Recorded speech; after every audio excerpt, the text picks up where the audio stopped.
Sampurasun, mugia rahayu sagung dumadi.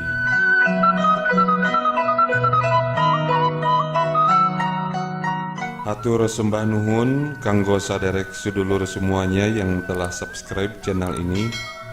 Semakin membuat semangat dalam menjajak kisah warisan leluhur kita. Terima kasih.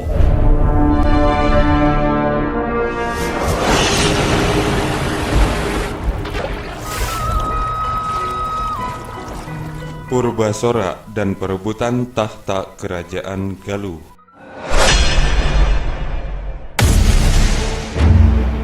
Kerajaan Galuh yang didirikan oleh Reti Kandayun pada tanggal 14 Sukla Paksa Caitra 6 pada tahun 534 Saka atau 23 Maret 612 Masehi.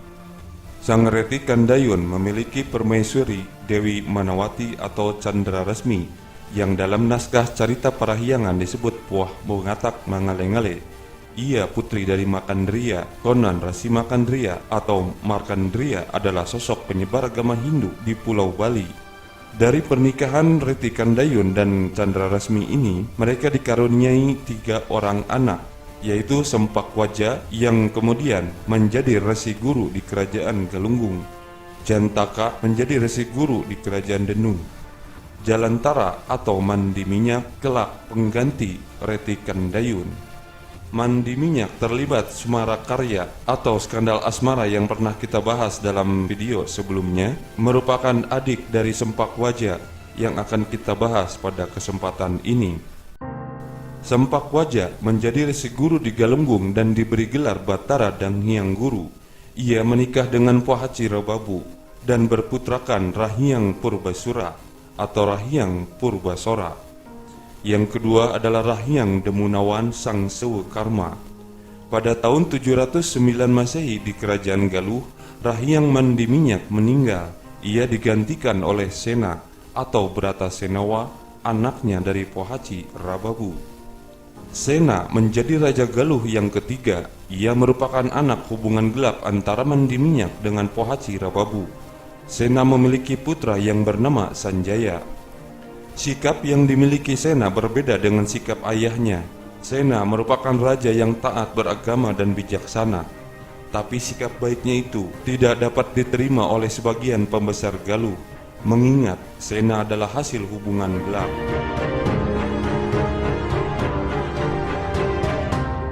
Banyak orang membenci keberadaan Sena sebagai Raja Galuh, tetapi hanya ada 2 orang yang sangat membenci kepada Sena. 2 orang tersebut adalah Purbasora dan Demunawan. Mereka tak lain adalah putra pasangan Sempakwaja dengan Pohaci Rababu. Dengan demikian mereka berdua adalah saudara seibu dari Sena. Kedua orang itu sangat membenci Sena karena mereka merasa lebih berhak untuk meneruskan tahta Galuh daripada anak hasil skandal ibunya tersebut. Karena asal-usul Sena yang kurang baik itulah yang membuat Purbasora menginginkan merebut tahta Galuh. Pengangkatan Sena sebagai Raja Galuh tidak diterima oleh Purbasora, anak Sempakwaja dengan Pohaci Rababu.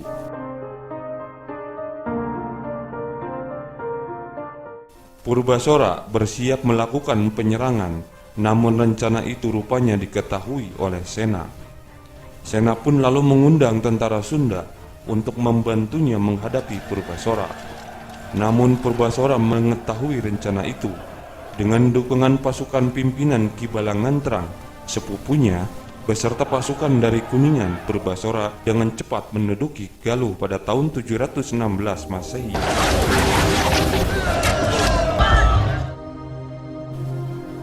Dalam situasi kalut seperti itu, Sena berhasil meloloskan diri ke Gunung Merapi, Jawa Tengah, di mana ibunya Dewi Parwati menjadi raja di Kalingga Utara atau Bumi Mataram. Tahun 716, Prabu Purbasura naik tahta di kerajaan Galuh dalam usia 73 tahun, menjadi Raja Galuh yang keempat, bersama permaisuri yang bernama Citra Kirana dengan gelar Prabu Purbasura Jaya Sakti Mandraguna. Dikisahkan di kerajaan Sunda tahun 723 Masehi, Prabu Tarusbawa wafat dalam usia 91 tahun. Ia digantikan oleh Sanjaya dan Teja Kancana. Sedangkan Anggada, adik sepupu Teja Kancana, cucu Tarusbawa dari anaknya yang bernama Mayangsari, menjadi patih Sunda menggantikan ayahnya, Patih Wangsanagara. Sanjaya, putra Prabu Bratasinawa atau Sena dan Sanaha, menaruh dendam kepada Purbasora karena dulu telah merebut tahta Galuh dan mengusir Sena ayahnya. Dendam ini diwujudkan dengan merencanakan perebutan Galuh kembali dengan membunuh Purbasora.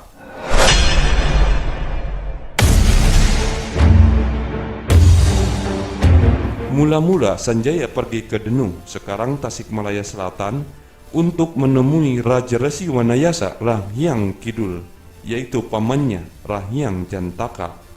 Maksudnya agar Wanayasa bersedia membantu menggulingkan Purbasora dan diganti oleh Arya Bimaraksa atau Balangantrang, putri sulung Resi Guru Wanayasa atau Rahyang Jantaka.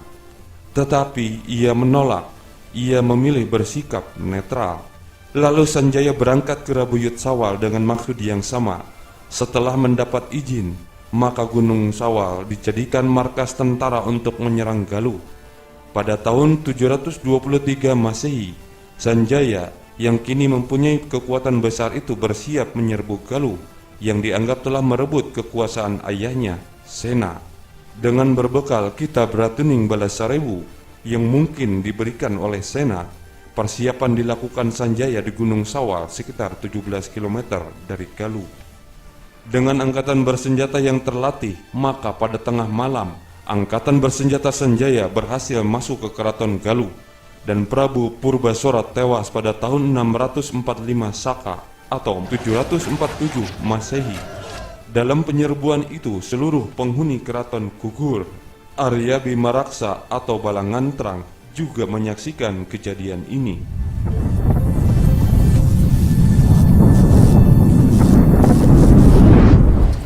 Balangantrang dapat meloloskan diri dan kemudian bersembunyi di Geger Sunten, Kampung Sodong, Desa Tambaksari, Kecamatan Rancah, Ciamis sekarang. Pada tahun itu pula Sanjaya menghancurkan Indra Prahasta, Cirebon. Istri Purbasora berasal dari Indra Prahasta. Arya Bimaraksa atau Balangantrang kemudian bermukim di Geger Sunten. Kelak di kemudian hari, dari tempat ini menjadi bencana yang menimpa keluarga Sanjaya. Setelah Prabu Purbasora wafat, Sanjaya naik tahta di kerajaan Galuh dengan permaisuri Sekar Kencana yang bergelar Teja Kancana Ayu Purnawangi, cucu Prabu Tarusbawa dari anaknya Mayangsari. Prabu Sanjaya bergelar Maharaja Harisdharma Bima Parakrama atau Prabu Maheswara Sarwajita Satru Yuda Purmajaya. Sejak saat itu, Prabu Sanjaya menjadi Raja Sunda dan Raja Galuh dan tinggal di Pakuan, ibu kota kerajaan Sunda. Karena menguasai Galuh itulah maka kini Sanjaya secara otomatis berhasil menyatukan Kalingga, Sunda, dan Galuh. Namun situasi politik pasca perebutan kekuasaan masih belum kondusif. Berdasarkan pemufakatan dengan para sesepuh Galuh yang masih hidup untuk mencari solusi damai, Sanjaya ditetapkan untuk tidak memerintah Galuh secara langsung. Sanjaya menyetujui usul Sempakwaja Batara Danghyang Guru yang mengangkat Premana Dikusuma, anak Wijaya Kusuma dan cucu Purbasora, sebagai Raja Galuh.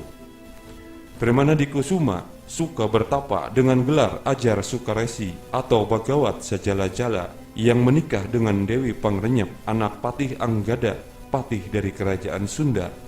Dewi Pangrenyep ini adalah istri kedua Premana Dikusuma. Sedangkan istri pertamanya bernama Dewi Naganingrum, cucu Balangantrang atau Arya Bimaraksa dari Galunggung, yang darinya pada tahun 718 Masehi dilahirkanlah Sang Manara atau Ciung Wanara. Karena tidak langsung memerintah di Galuh, Sanjaya menempatkan anaknya Tamperan Barmawijaya sebagai duta di negeri itu. Pada tahun 723 Masehi itu pula, Demunawan, adik Purbasora, dinobatkan menjadi Raja Saunggalah di Kuningan. Dengan adanya pengaturan seperti itu, diharapkan korban jiwa telah selesai sehingga kehidupan negara menjadi tentram dan damai. Namun ternyata tidak demikian. Kedamaian hanya berlangsung dalam bilangan bulan saja. Pada tahun 723 Masehi itu pula terjadi skandal cinta antara Dewi Pangrenyep, istri kedua Premanadi Kusuma, dengan Tamperan Barmawijaya anak Sanjaya yang disebut juga Raja Bondan. Ini seperti deja vu, mengulang kembali skandal cinta mandi minyak dengan Puah Rababu.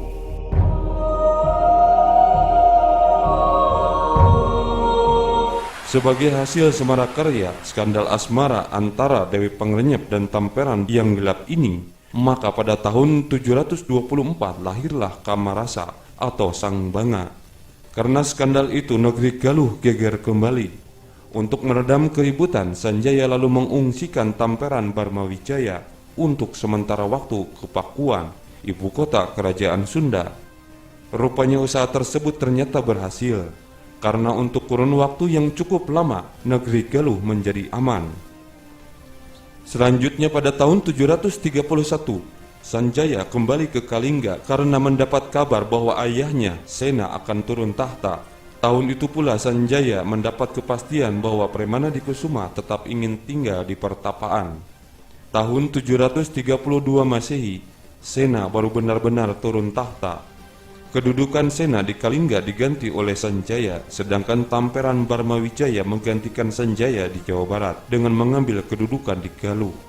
Sejak Sanjaya naik tahta, nama kerajaan disebut Medang Bumi Mataram. Dengan demikian, Tamperan pada usia 28 tahun telah menjadi penguasa Sunda Galuh yang wilayahnya meliputi seluruh Jawa Barat, ditambah bagian barat Jawa Tengah sekarang ini.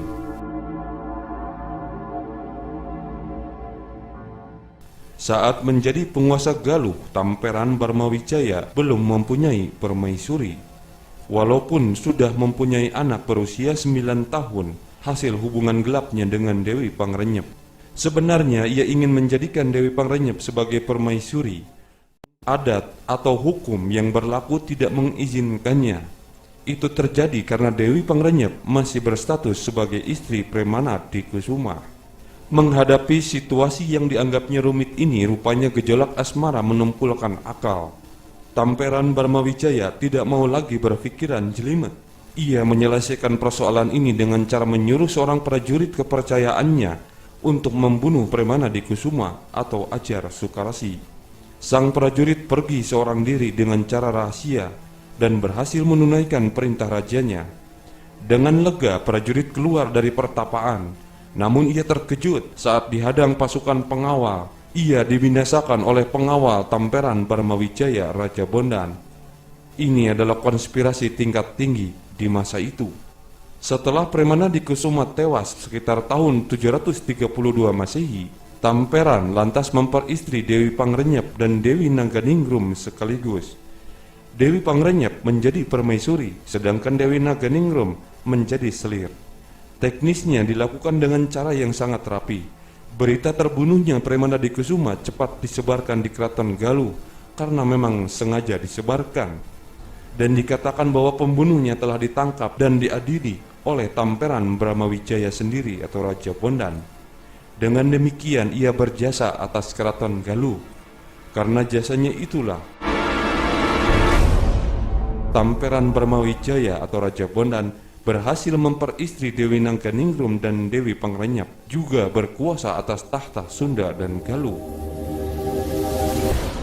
Manarah atau Ciung Wanara, anak Premanadi Kusuma dengan Dewi Naganingrum yang saat itu berusia 14 tahun, diperlakukan sebagai anak oleh Tamperan Barmawijaya.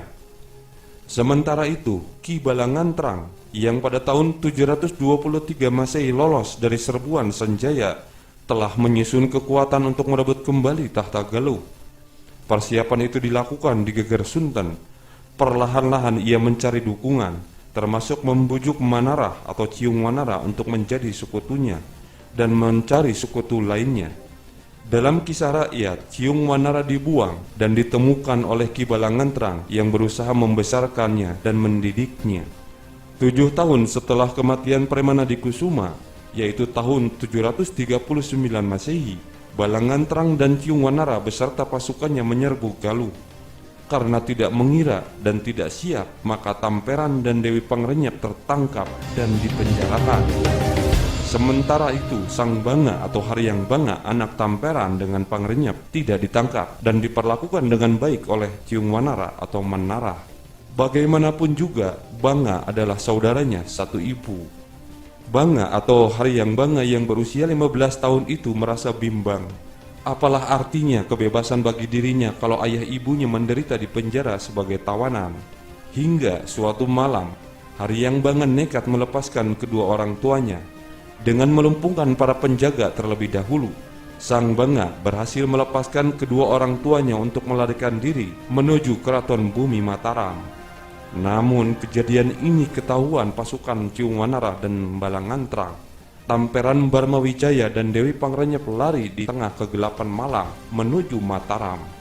Pasukan Manarah dan Balangan Terang terus mengejar. Tamperan dan Pangrenyep dihujani anak panah.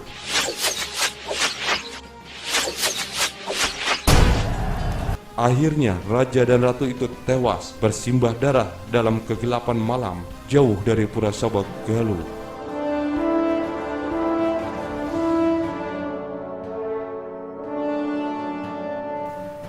Peristiwa kematian Tamperan Barmawijaya atau Raja Bondan akhirnya sampai ke bumi Mataram.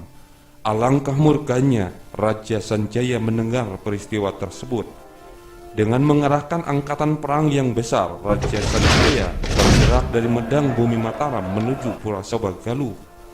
Namun, Sang Manarah telah memperhitungkan kemungkinan tersebut dan mengerahkan seluruh pasukan Galuh di perbatasan.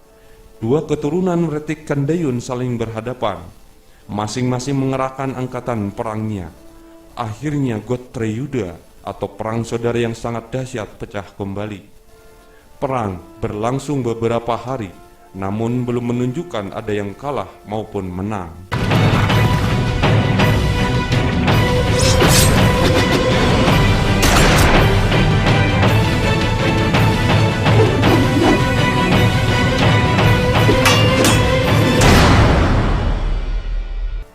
Akhirnya Resi Guru Demunawan dengan pengiringnya barisan pendeta turun dari Saunggalah menuju Palagan medan perang Galuh. Dengan wibawanya yang besar sebagai tokoh tertua Galuh yang masih hidup, Resi Demunawan berhasil menghentikan pertempuran sehingga terjadi gencatan senjata. Dalam usia 93 tahun, Resi Demunawan, kelahiran Kebuyutan Galunggung itu, memimpin perundingan perjanjian antara Sanjaya dan Ciung Wanara di Keraton Galuh. Hasilnya adalah kesepakatan berupa pembagian wilayah. Hasil perjanjian tersebut, kerajaan Sunda dirajai oleh Haryang Banga alias Kamarasa dengan gelar Prabu Kertabuana Yasawiguna Aji Mulya dengan batas negara dari Sungai Citarum ke barat.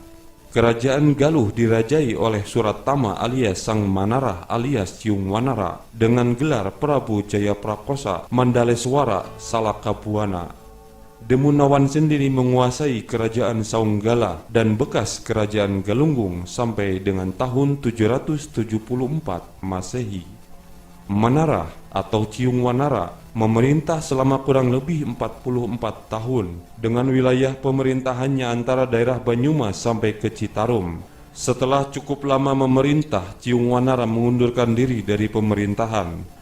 Pemerintahan selanjutnya diteruskan oleh menantunya sendiri, yaitu Sang Manistri atau Lutung Kasarung, suami dari Putri Purbasari. Prabu Manistri bergelar Prabu Dharma Sakti Wirajayaswara. Berkuasa dari tahun 783 hingga 799 Masehi. Prabu Manarah atau Ciung Wanara pada tahun 783 Masehi melakukan menurajasunya di Dharmaraja Sumedang Larang. Demikian kisah Purbasora dan perebutan tahta kerajaan Galuh. Semoga menjadi cermin bagi kita semua para turunannya. Rahayu, Rahayu, Rahayu. Ciao.